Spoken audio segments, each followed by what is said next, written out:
Good evening, everyone. Good evening, everyone, for attending our online exhibition for Meyer Homes development at Woolwich Central. Thank you all for giving up your evening. It's very much appreciated. The presentation will start in a minute, and the presentation itself will take around 20 minutes. After that, there will be around 40 minutes of questions. We will finish at 7. Many people, we have advertised it as an hour, and I know people do need to get away, so we will stop at 7 o'clock if we've not been able to get through all the questions. Generally we do, but if we're not been able to, we will get give an answer, a written answer to that. Just so everyone's aware, this is being recorded, and a recording of this presentation along with the answers given will be made available on the project website later on tomorrow afternoon. So on that note, I'm just going to run people through the presentation and how to use the system. So for everyone that is using it, you'll see these 4 arrows at the bottom, and that will mean that the presentation comes up on full screen. I would certainly advise that you put this in full screen so you can see the presentation in its entirety. If you want to ask a question, you'll see a question box on the side that's a question mark. Please click that and ask any questions you have. Type them in, you will type them in, and we will then provide the answers at the end. And finally, you'll see this button, which is a file button. That will allow you to download this presentation, which you can do now. It will also be available tomorrow from the website to download as well. But if you do want to download it now so you can follow it separately, please do that. So that's how the presentation is going to work. I'm just going to introduce quickly the team that you've got today. So you'll first hear from Jamie Pearson from Meyer Homes, who's been leading the work. From Formation Architects, who are the architects that have designed this development, Claire Yates and Xavier Magallon, who will be able to provide any answers to any questions you have on the design.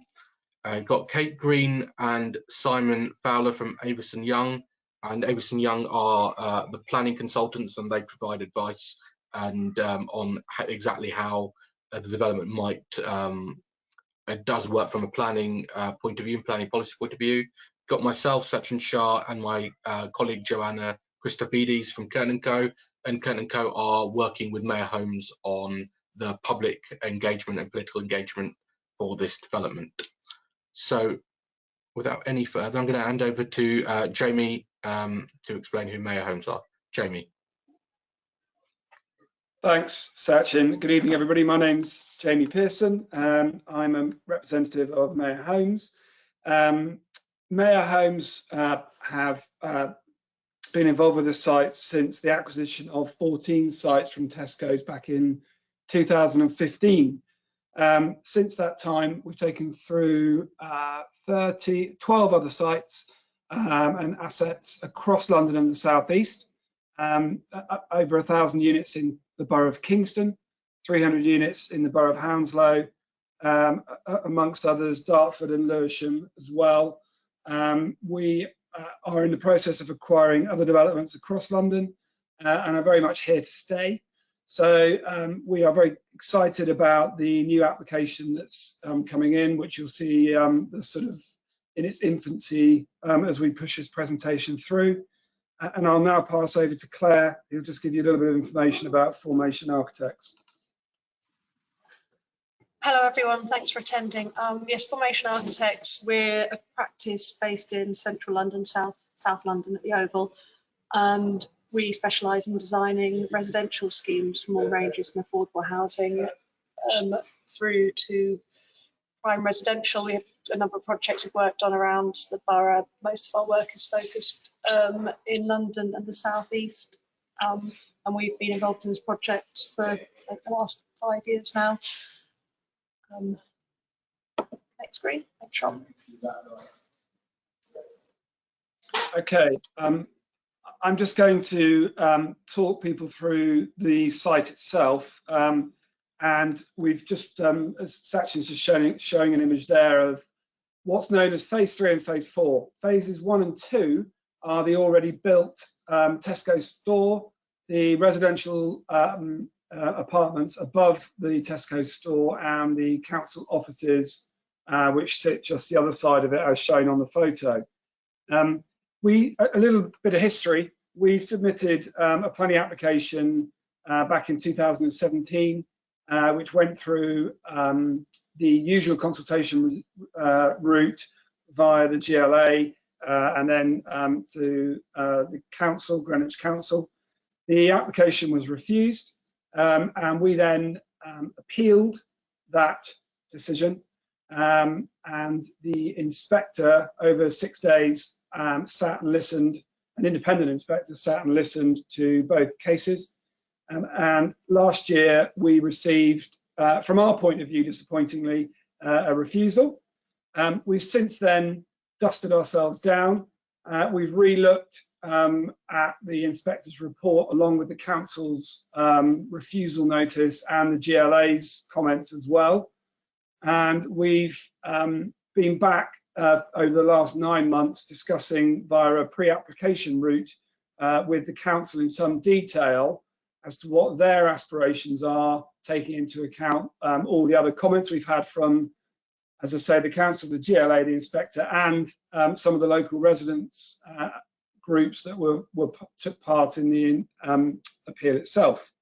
Before that slide moves on, Sachin, it is worth just noting that there has been a change recently in some of the planning policy for these sites. They've always been in the London plan, and in fact they are in the new London plan as an opportunity area identified by the Mayor for housing. They have always been in the Greenwich Core Strategy for delivery of housing, but there is an emerging town centre SPD which identifies phase 3 as a 15-storey building. This is the council's new urban design plan. So we've very much taken this on board, and we've worked very hard to try and fit in with, as best we can, the council's aspirations on phase 3. We've also looked at how we can try to minimise some of the concerns that were on phase 4 as well. And we've had 4 meetings with the council over the last 9 months. Not just the council, but also their professional consultants, where they've outsourced work as well. They range from daylight sunlight consultants through to heritage and design and urban design consultants as well. Thanks, Sachin. Next slide, please. So this is a fairly self-explanatory slide. You'll see on the left-hand side the scheme and design that was refused by the council and then dismissed at the appeal by the inspector, but the inspector was very complimentary about its design and form, just thought that it was too tall. We then went back to the council at the end of last year with a revised scheme at 21 stories, and you'll see that's the middle image. It's fairly basic in its in the CGI of it. We just never got any further than dealing with it than what you see there. The council were fairly clear that that was not acceptable, even though from a design perspective we thought it was. So we re-engaged, and what you see on the right-hand side is the latest iteration of our scheme, which is now at 15 stories, which is in line with the council's new urban design strategy. There's lots of work to do on the design of the building. We've now got, it's now all in brick, but what you see there doesn't really do it justice from a landscaping perspective. And you'll see a few images later as we go through, which just show how we've been trying to enhance it. Thanks, Sachin. Next one, please. So this one just shows really on the left-hand side, forgive me, they're rather small images. We had a phase 4 there at the back. So the left-hand side buildings are fronting onto the South Circular, and the right-hand side buildings are fronting onto the Tesco loading bay. you'll see the refuse scheme again on the left-hand side. Our first pre-app response in the middle, and then on the right-hand side is where we are today.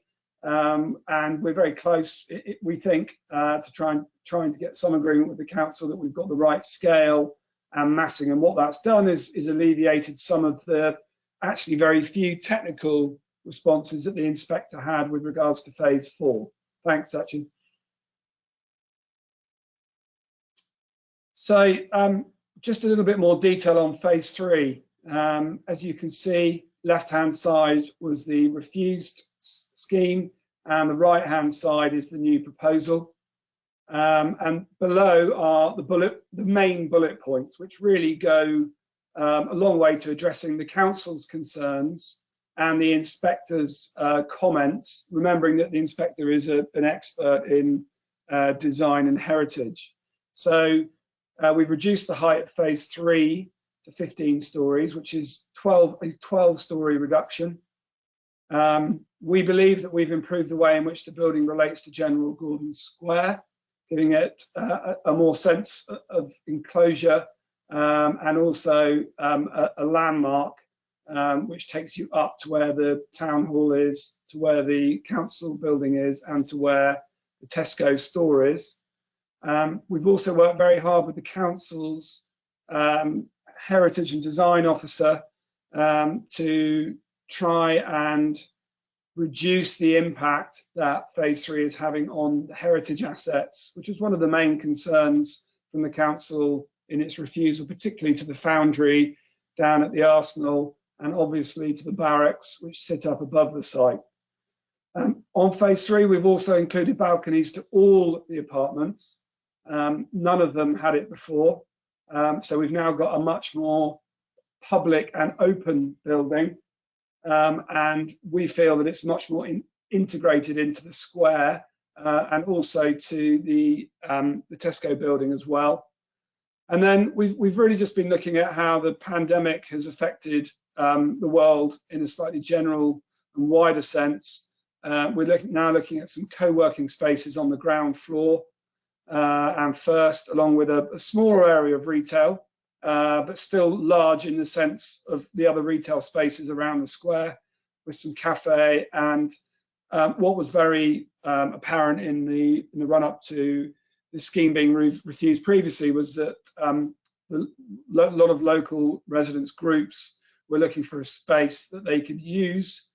So we're trying to design an area on the first floor of this building which can be used by community groups.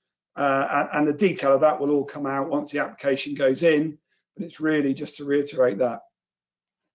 Thanks, Sachin. I'll pass over to Claire, who'll just talk you through the floor plan and some of the changes. Thanks, Jamie. Yes, as Jamie's described, we revisited the design of phase 3.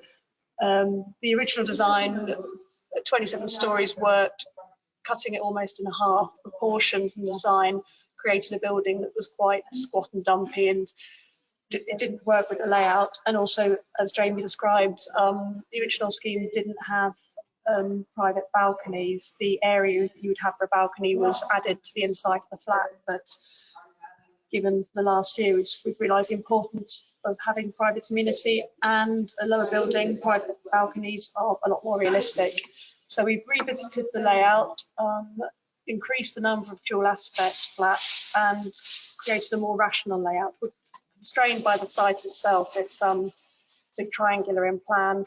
So we've now got a symmetrical building with most of the flats dual aspect, and as I say, well protected external private amenity space, and a mix of 1s and 2s on the upper floors with some family units on the lower floors. Next slide, please, Sachin. And this just shows the building as we've described. With now we've got the ground and first floor use as flexible workspace, which will also be used for community use. The enhanced public realm along Love Lane, just in the background there, you've got the Tesco building. So a much more public relationship previously with a retail unit. So it's creating a better address to Gordon Square. And we also, in the plan, because the reduction in height presented some challenges with the proportions of the building, we then separated the building into 3 vertical elements, each with a different coloured material and brick, which responds to the different key buildings in the area. You've got Echtable House, which is a light stone, so we're proposing a light coloured brick. The old Greenwich Town Hall, just further up Love Lane, which is red brick, and then the 3rd element in a buff brick, which responds to the brick colour of the barracks. Next slide, please. With phase 4, we're retaining the key layout and design principles of the original scheme, but there's been some cutbacks to the massing and a revisit of the layout to increase the number of dual aspect units. Some of the key points that came from the inspector's report were number of dual aspects, particularly facing onto John Wilson Street, and the impact on some of the neighbouring buildings, properties on Wellington Street and properties to the south. So we've cut back the building to the north, where you can see there's number 4 and there's a group of trees. So the building's been cut back from the boundary, increased the separation distance between our building and the Wellington Street properties, and this allows the opportunity to continue Love Lane along all the way to John Wilson Street, the South Circular. And here there will be a designed series of steps, which will take steps and landscaping and planters, which connects through from Love Lane. We've also got a new large public square created between these group of buildings. So increasing permeability through the site, increase in landscaping, public realm improvements, and I think a slight increase in the number of family units as well. If you go to the next slide, please. So this shows the massing of the previous scheme. So you've got 3 linear blocks, and this is facing onto Grand Depot Road. The next slide, please, shows the reduction in massing. Also looked at lighter colour materials, but we've worked closely with Daylight Sunlight Consultant in response to new guidance from the Mayor in terms of targets for sunlight and daylight requirements. So we have used that to sculpt and form the building on both ends, along Grand Depot Road, to reduce the scale of mass along this road. I think that's everything. Next slide, please. This is the view from Woolwich Barracks with the scheme as was presented at the appeal, with the 27-storey building in the distance and phase 3 in the foreground. And on the next slide, you'll see the so obviously phase 3 comes from 27 stories down to 15. We've added a floor to the white building you'll see in the foreground just behind the barracks in phase 4, as we feel that from street the massing and the stepping of the buildings, it reads in a very similar format, and it's still not the top, it's still got a taller building behind it. So we felt that this was an appropriate response, and we're revisiting the tonality of some of the materials conservation. And next slide, please.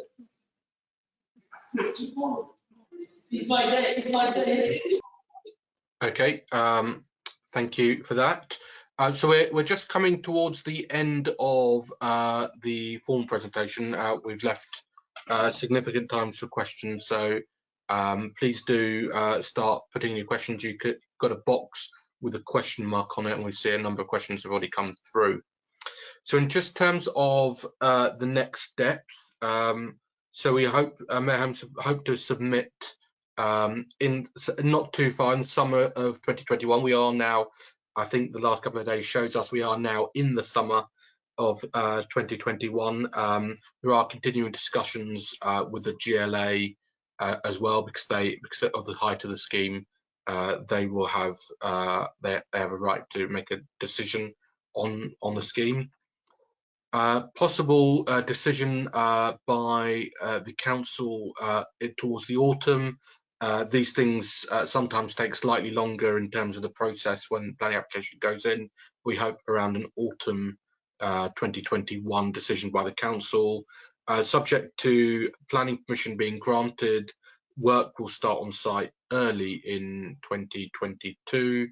And then all work will have finished by towards the end of 2026.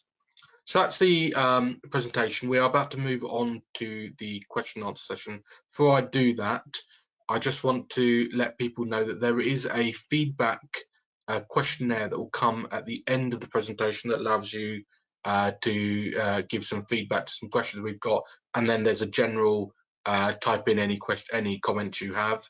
That will come up at the end. So when we finish the presentation and when we finish this evening and say good night, please do not close your screens, because if you close your screens, you won't be able to do that feedback. So stay on. I will say I'll end the presentation and say good night, and then once that happens, the feedback forms will come onto your screen. So we're just going to now move on to questions, and the way this is going to work is there are a number of questions that are typed in, and I'm going to ask them. Going to try and bring them together in one go, and then get different members of the team to answer the question. Sorry. So we're going to start with a question around design, and the design quality seems much worse than the initial design. Why can't the initial design be maintained but with 15 stories? Also got a question simply saying that it's rather utilitarian design rather than something that rather than a design like the initial one that was perhaps more iconic. So I wonder who would like to answer that question. Yeah, yes. I mean, yes, I think we obviously we're very pleased with the design of phase 3. I assume it's talking about the tower, but it worked for a tall building. When we reduced the height, we played around with proportions to try and achieve the same aesthetic, but it lost its elegance and its slenderness, and it started to look like quite a squat building. It didn't work effectively at 15 stories. The same, we had the very clear base, the middle, and then this 3-story crown, but at 15 stories it didn't work. And also we felt it was very important to introduce private amenity for all the flats, which the original design didn't allow for. So it was a revisiting of the building and finding a way of retaining the elegance that we had with the taller building, but with the building almost half its height.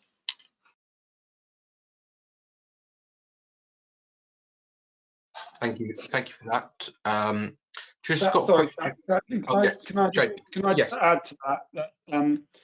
Claire's quite right. And during the pre-app process, the 4 meetings that we've had with the council and their advisors, we have looked at probably 7 or 8 different versions of buildings at 15 and originally at 21 stories.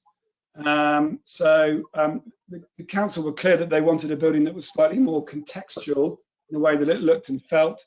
And we agreed that the refused scheme design and materiality did not work at that 15-story height. We, as part of the application process as we go through, will have to present to the council's design review panel, who are all practicing architects, planning consultants, and urban designers. And of course, we'll look to take into account any of the comments that they make as the scheme goes through the consultation process. Likewise, during the consultation process, of course, residents groups, members of the public will also be able to comment, and we will of course be looking at those comments and trying to take on board as much of those as we can. Thank you, Jamie. Staying on a question around phase 3 and actually the previous scheme, on what guidelines or community interests were you basing your original 27-story plan? If it didn't original 20-story plan, if it didn't include any balconies, community space, or any consideration of daylight and sunlight needs? I think that's probably one for me to pick up again, Claire, if you're happy. I can see where that comment's come from. To start with, we did have a community space already in the phase 3 building that was refused. We've just made the space in the new scheme slightly more usable. We didn't have any real daylight sunlight issues on the taller building. We did have some north-facing units, which we don't anymore. But actually, that wasn't a major concern of the inspector. It just by rationalising the floor layout, as we've done now, it means that all units have balconies, outdoor space, and dual aspects views. We didn't have balconies on the previous scheme because our experience of developing taller buildings, i.e. up to 27 stories, is that actually a balcony at 27 stories, frankly, is just not a nice space to be on. It tends to be windy, and if you're anything like me, you know, a balcony at that height is actually not a very nice space to be on. So at a much lower height, i.e. 15, we feel we've got the right balance between the three comments that member of the public is asking there. Great, thank you, Jamie. And staying on phase 3, what space is there between the back of the 15-storey block and the Tesco's entrance? Is that for Claire? Yes, at its closest point, it's 25 metres, but then it increases to, I think, almost 30 metres. So it's similar to the previous scheme. I think we've got a slightly different angle on the shape of the floor plan, but overall it's, I'd say, probably 27 metres between the Tesco building and the 15-storey tower. Great. Thank you for that. I'm going to move to a question around affordable housing before we move on to some questions on phase 4. There's questions around what are the plans for affordable housing and what the split will be between social discount rent and shared ownership.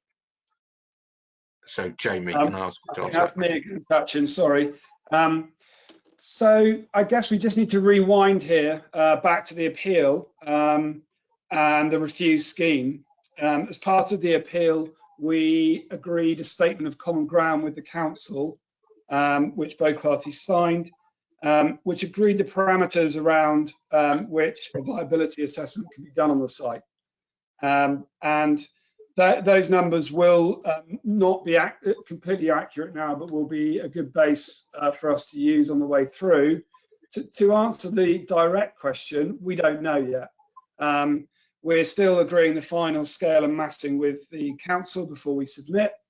Once that's then been finalised, we're then in a position to be able to make the best possible offer that we can. What we are conscious of is we are looking closely to try and make the scheme a lot more inclusive. And what I mean by that is the previous scheme that was refused in phase 3 had no affordable housing.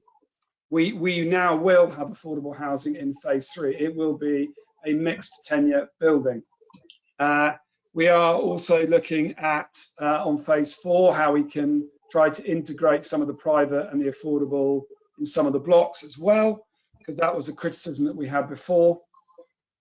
And we're also looking very closely, because we are very aware of the aspirations of the council and the GLA on the levels of affordable housing that they expect to see. But I can't answer the question at the moment, simply because we not until we've got a final scheme agreed and a submission in, we can't confirm what the number is going to be.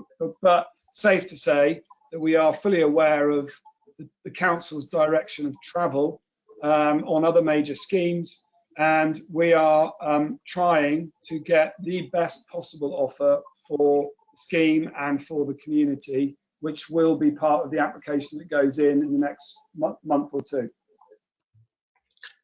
Thank you, Jamie. And just staying on the questions around affordable, in terms of the affordable housing, will they be in all the blocks, both in phase 3 and phase 4? and what was the original reason why there was no affordable in the original phase 3 plan? Yeah, sorry, that's me again. In the original phase 3 plan, we didn't have any affordable in there because it's very difficult. The service charges of on a taller building, i.e. 27 stories, are fairly high. And it's very difficult on that basis to find a housing association that are happy to take on those affordable units, whether it's affordable rent or whether it's shared ownership. So we decided that we would keep that building on a private, if you like, but try to integrate the ground first and second floor as public as possible with the workspace and the community spaces. So it was private before simply because it's very difficult to find a housing association that were comfortable in taking on the service charges.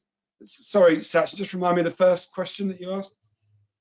So the first question was around the affordable across phase 3 and phase 4. Will there be affordable in every one of the blocks, or will they be in one specific place?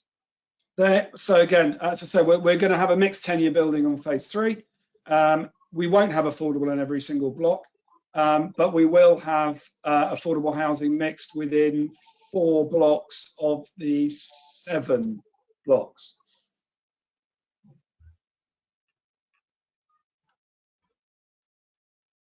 So just so people can see. Okay, thank you for that. I'm going to now move on to some questions around phase 4. Is there any play area in phase 4? Is it accessible to the public? And if not, will it be accessible to Woolwich Central residents? Sorry, that's me again, everybody. Yes, have you got could you just show the axonometric view of phase 4, Sachin, with the looking sort of across to it? Where we got this one. Next one. Of course. That's it. So you can see there, and once the application goes in, there will be a very detailed set of landscaping plans showing exactly what is for the residents and what is for the public. The real idea of these buildings is to open as much as possible up to the public. But perhaps the biggest area of play space, which I think is the question, is going to be sitting on top of what's known as the Tesco loading bay, which sits at the moment between our right-hand side blocks, thank you, yes, and the existing apartments that are built above and to the side of the Tesco's store. We are acutely aware of the antisocial behaviour that goes on the loading bay, and what we're trying to do is turn that into the complete opposite and make it an inclusive space where members of the public and the development and the wider developments can all use.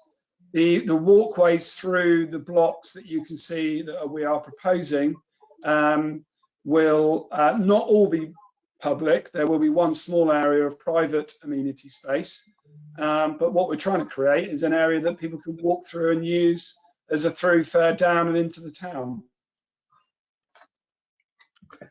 Thank you very much. I would add, we've been working closely with landscape architects on this, and as well as the play space on top of the loading bay, I think there's quite a number of other play spaces dotted around, informal play spaces for a range of age groups as well. So I think there's quite a number of play areas. Thank you. I'm just going to move us back to this slide because we've got a question around block C, and it looks very close to Wellington Quarter block. I wonder if perhaps Claire or Katie might be able to help explain the distances. Previously, block C was right up against the site boundary and was 13 metres from the Wellington Street properties. We pulled it back by 5 metres, so now at the closest point it's 18 metres, but actually where the building steps, where the blue dotted line is, it's 18 metres at the closest point and then steps away to, I think, 21 metres. So that's an increase in separation distance. Thank you. Okay, and the blocks on the South Circular seem very impressive for those driving along the road. What is the distance from the building to the public realm pavement?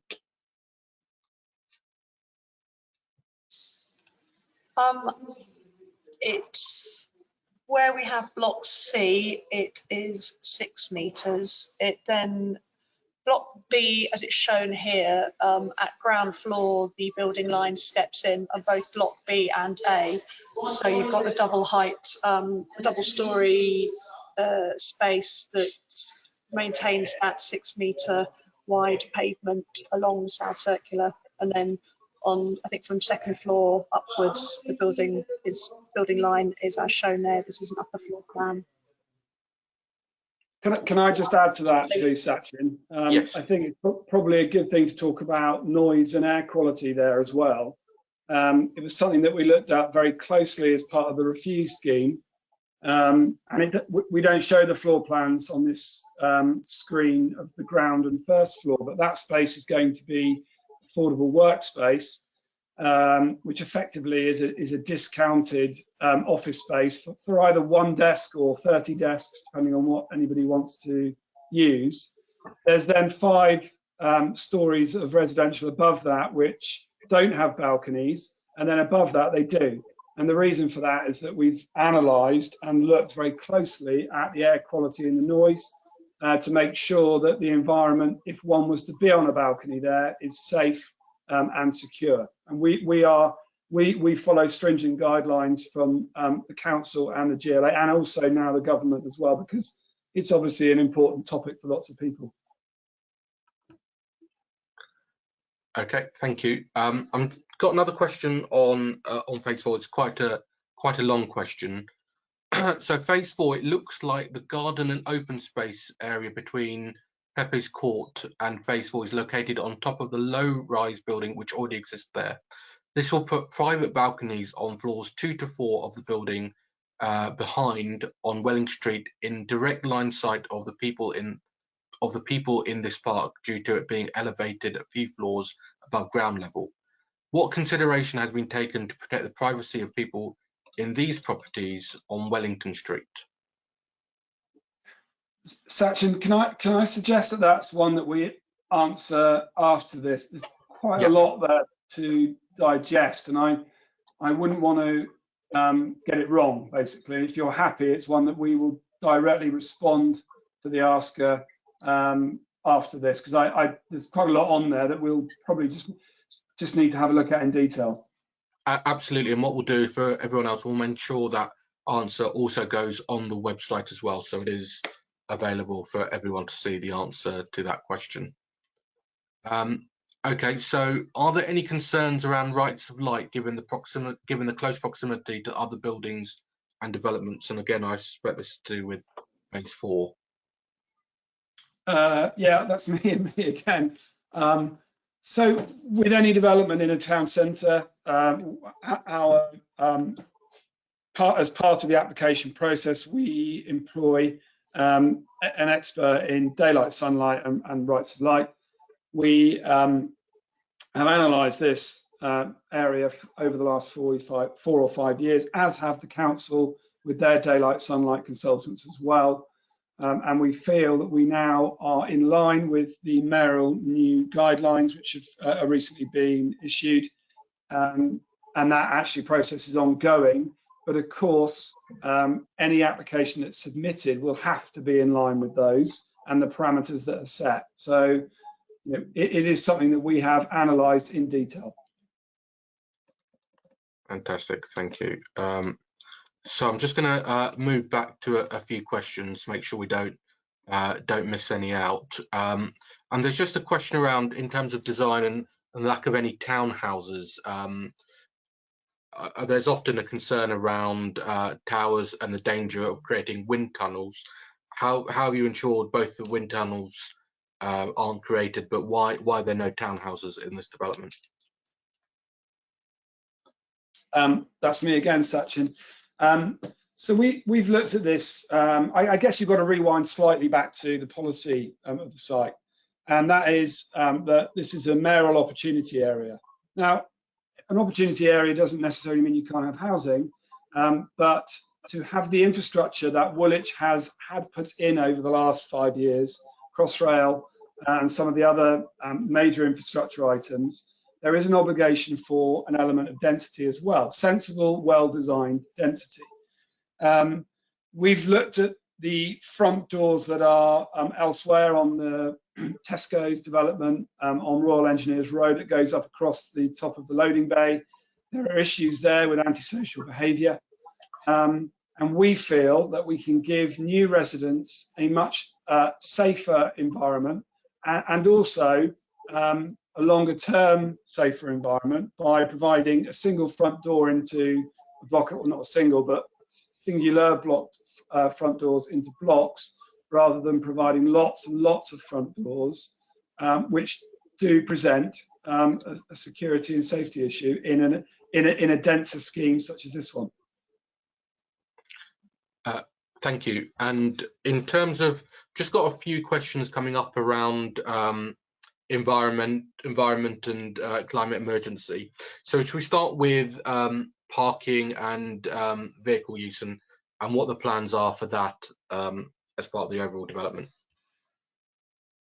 Yeah, so the oh, go on. You go, Claire. Yeah, so because of the sites, both sites, very high public transport accessibility level, a car-free scheme is supported and is local and London-wide policy. So phase 3, there are no cars. Within phase 4, there is podium parking that provides spaces for blue badge holders only. That's correct, isn't it, Jamie? I think, yeah. And it's a portion in line with the London plan. Yeah, so the only parking that we have is below effectively blocks A, B, and parts of D, and also with a big area for bike storage as well, obviously. So we've just tried to limit the amount of parking to the minimum, really, because our P-Tower rating, as Claire said, is so high, almost one of the highest you can possibly get. So we're being encouraged, quite rightly, by the council and the GLA to reduce as much parking as possible. Great, thank you. And a wider point around how you're going to aim to achieve zero carbon and what features within the development make this environmentally friendly. Yeah, I think this is obviously another very important topic and one that we're extremely interested in.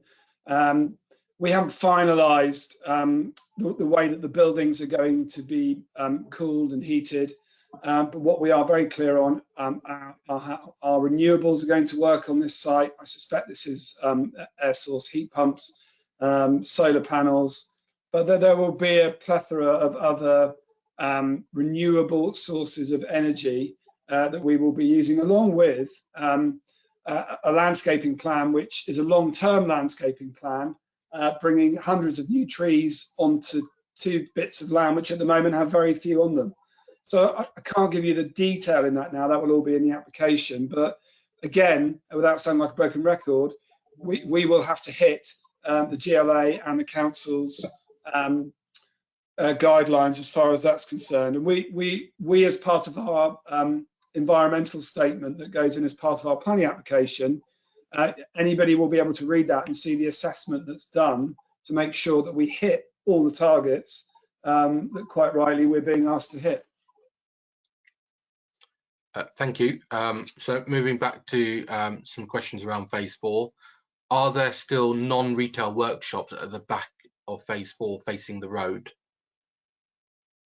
Yes, there are. They're going to be affordable workspace. So these tend to be, and we've looked at something else elsewhere across London on a similar basis, fairly open plan units. We haven't worked out the exact sizing yet, that tend to have a couple of meeting rooms and telephone booths, and people can rent a desk, 2 desks, 20 desks as businesses grow and expand. They are discounted to the open market rents, because what we're trying to do is encourage startup businesses, which particularly given the pandemic, there are more and more people that have decided they want to either work from home and or set up a new business. And what we're hoping is that this will create some buzz and some energy in these units that front onto the South Circular. Great, thank you. Just moving back to a couple of questions around views being blocked from the phase 3 building. So all the so if the 15-story block is going, if it's a 15-story block, it's going to block the views from Wellington Quarter. All the aspects and balconies on Wellington Quarter is directly south. So these views will be blocked and light will be blocked. So just a point, I think a comment and a question around how you ensure that you meet the policy on those points. So that's something that, who can answer this one? Well, it's something that I'm sure we can answer in detail, because we will have. I know that we've looked at it in detail, but the general principle is that we are comfortable in the distances that the phase 3 building, the 15-story building, is from the existing buildings. The site is allocated for a building of 15 stories. So from a planning perspective, what we're doing is just complying with the council's and the GLA's request. It's very difficult for us not to be able to say that we're not going to block a view, because we are going to block some people's views, but we do sit at a distance which is within the guidelines for that to do. And in any town centre development, there are going to be some views that change. What we're trying to do is create a building that will be interesting to look at, either from ground floor or above. But if there's anybody that wants a bit more detail on that, then I'm very happy that via the team we can answer that in more detail. Thank you. So and now a question around secure by design and kind of the ground floor unit, the concerns around health, safety of the ground floor unit. So if the question is around how you're working with a secure by design, working with the police on secure by design to ensure it's developed in using the latest guidelines. Yeah, very important again, and kind of relates back to my comments about the townhouses. I'm not saying that townhouses don't work in these environments at all, but as part of our application process, and once it's in, we will be working very closely via the secure by design principles, which Claire will know a bit more about than I do, to be honest. But I do remember very closely liaising with the council's secure by design consultant. I think it was a consultant, and obviously, ultimately we will be selling these flats, and ultimately we want to make sure that anybody living in this community is safe and secure. So again, if anybody wants a bit more detail on that, we're happy to give it, but it will be a very focal point of the application. There'll be a document clearly labelled in there, which will address the guidelines that we have to target and hopefully go beyond. Thank you. And just a couple of questions on the play space. So it's on top of something. What is it? It appears because it's higher than ground. So what is it on top of? And then there's just what is going to be in the spaces between the buildings. What's the plan for the public realm for those bits between the buildings? Claire, do you just want to talk? Sachin, can you go back to the axonometric again, and we can just, I think, Claire, if you want to just run through the detail of what's private and what's public, and then, yes. Happy to answer any further questions from there. Sure. So the first bit of green space you can see on the right, that's the loading bay, which will be publicly accessible. There'll be a small area assigned to the residential blocks there with a play area, but the public can get up and across the new landscaped roof. Then you move one step to the left, the space between the two blocks there will be fully publicly accessible with new trees, planters, seating areas. And then left one more step again, there's a raised podium. That's where the parking is for all the developments beneath this, and that podium's at level 1, and that will be just accessed by the residents of those 2 blocks. But the rest of the public realm is fully accessible. Yeah, and I think, you know, what this doesn't show, and we will obviously have the detailed plans for the application again, is the new link that runs up the other side, on from Love Lane, past the council office building, and up onto the South Circular. And the space that's in behind there is a substantial area. I would say it's, you know, the size of the phase 3 area is going to sit in between those 3 buildings. So we're going beyond the level of public amenity space that we are asked to do. Thank you. And just, I think there's just a point that's come up from some of those answers, going back to the point about active frontages, and I think it's a question around something we discussed earlier as well, entrance of flats, and surely it's important to have active frontages with doors opening onto the public realm that produce a better sense of community and people looking out for each other. So I think that's more of a comment, but I think if you want to talk generally around, again, the point around the flat entrances, I think it's useful to relook at that again. That's probably Jamie. Yeah, I mean, you know, I think what we're not looking to do is to create a, you know, a sort of ghettoized set of buildings that no one from block A speaks to no one in block B on. That's far from what we're trying to achieve. We're trying to create a sense of community, and not for a minute suggesting that each block has 1 door and people go in and out of it, because that just won't be the case. Those spaces will be overlooked by people, which, you know, that is a secure by design principle. And the detail of that will come out in the plans as we go through them. But having lots of flats and apartments at ground floor with windows onto public space perhaps isn't the best thing to have. So, you know, we're just working really hard with the council's design officers and case officer to make sure that we get the right balance. And, you know, we're just trying our hardest to make that work. Claire, have you got any more sort of technical or architectural sort of comment on that? You know, you've got obviously natural surveillance created by overlooking, but it's just a different level of activity that you would have in a town centre location like this. So, you know, we've got large glazed entrances to the various blocks, and then large areas of glazing to the different uses we've got. There's a cafe, there's a retail unit. We've also got obviously the different workspaces. So there's, you know, going to be lots of different levels of activity, and as I say, natural surveillance from overlooking from the new homes. Great, thank you. And there's just a question around construction timing, and though we do have we have put an estimate of completion by 2026. I wonder if Jamie, maybe you can just talk a bit of detail about when you think different phases might be finished within that. Yeah, I mean, it will be a nice problem to have to consider. We've obviously looked at this in some detail because we have to, as part of the planning application process, let the council know the volume of traffic, construction traffic, and everything else that will be a concern to lots of residents, understandably.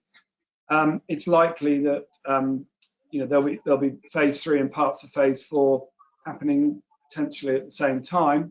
But it is a major master plan development site, so we are working with some delivery partners as to exactly how that's going to work. But you know, again, until we've got the sort of finalised scale and massing, it's difficult for me to be 100% accurate. Other than you know, we think it's somewhere around a 3 to 4 year build program, and that's at the moment the best I can give you, I'm afraid, Sachin. Okay, thank you.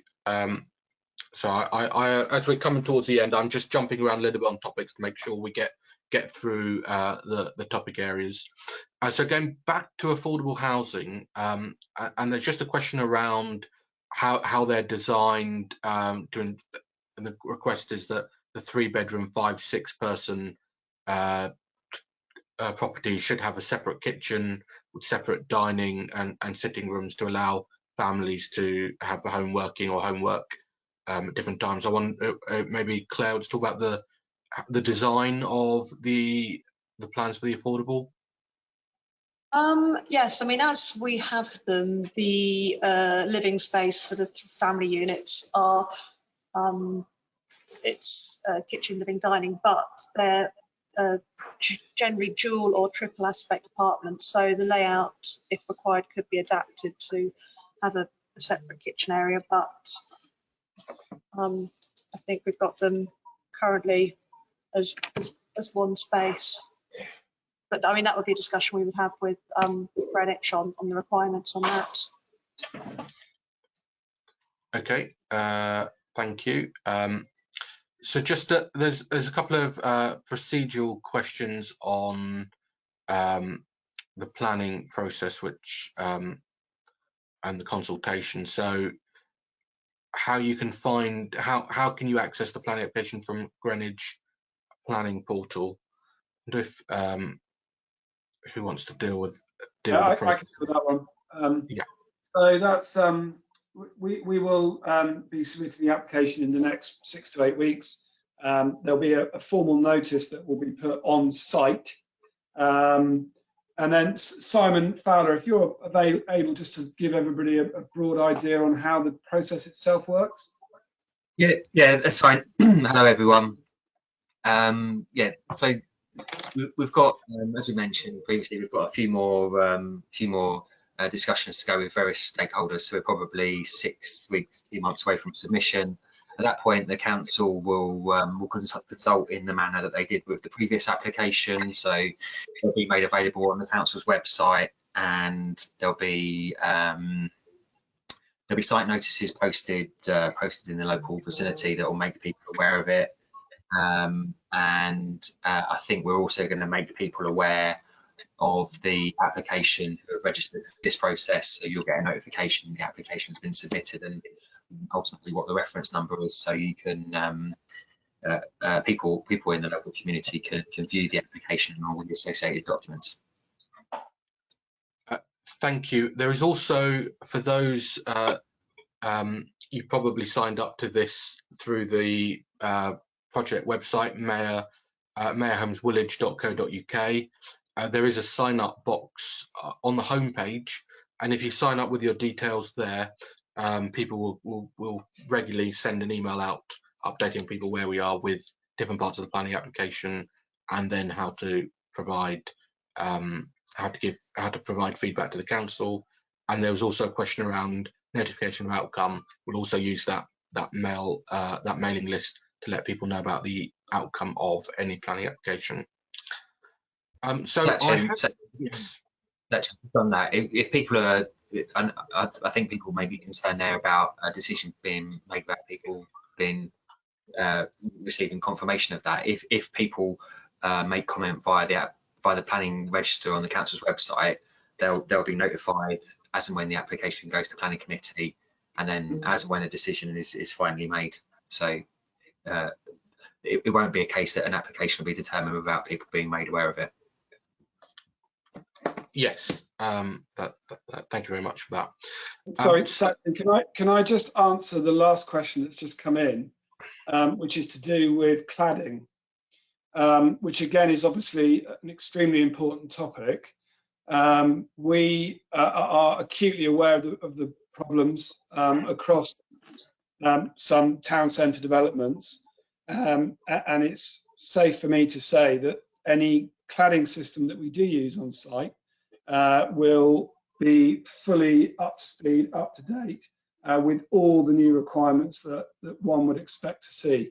The last thing that any of us want to be involved in is with a project that doesn't quite hit the doesn't hit any of the targets, and that would also relate to from a fire perspective. would also relate to the fact that, we're obviously, again, there are new building regs that have been released recently after the awful Grenfell Tower issue. So we're working very hard to make sure that these buildings will be safe from all those different angles. And there will be a separate report on that in the planning application, which people will be able to view. Great, thank you. Simon, on the fire assessment, was there anything you wanted to add? No, it was just that since the original application was submitted, the planning policy and the requirements for a planning application have moved on a little bit, and that now brings in the requirement for us to submit a fire assessment. So that will be with the planning application, and anyone will be able to read the contents of that document when we make the application. Great, thank you very much for that. We are now at 7 o'clock. In terms of the questions, while I may not have asked every question in its entirety exactly how it's written, what I've tried to do is ask questions that I'm able to get answers to a number of questions. So we have managed to answer all the areas of questions, and it is 7 o'clock, and we did promise people we will finish at 7. So in terms of the next steps, what will happen is when this presentation ends, there will be a feedback form that I ask if people can stay and fill in. That will help us in terms of understanding your views. You all have the email address for Kurt & Co that came through the invite for this presentation. So if you do have further questions, you can ask through there. And of course, we will keep the website meyerhomeswoolwich.co.uk updated with any latest information. This presentation itself and the video presentation, a YouTube video presentation of today's presentation will be loaded onto that website later on tomorrow afternoon. And again, we will let those that signed up for updates know about that and know when that's published. So on that note, can I thank you all for taking part and thank you all for asking all the questions. Do stay on now to fill in your feedback form. But thank you all, and good evening.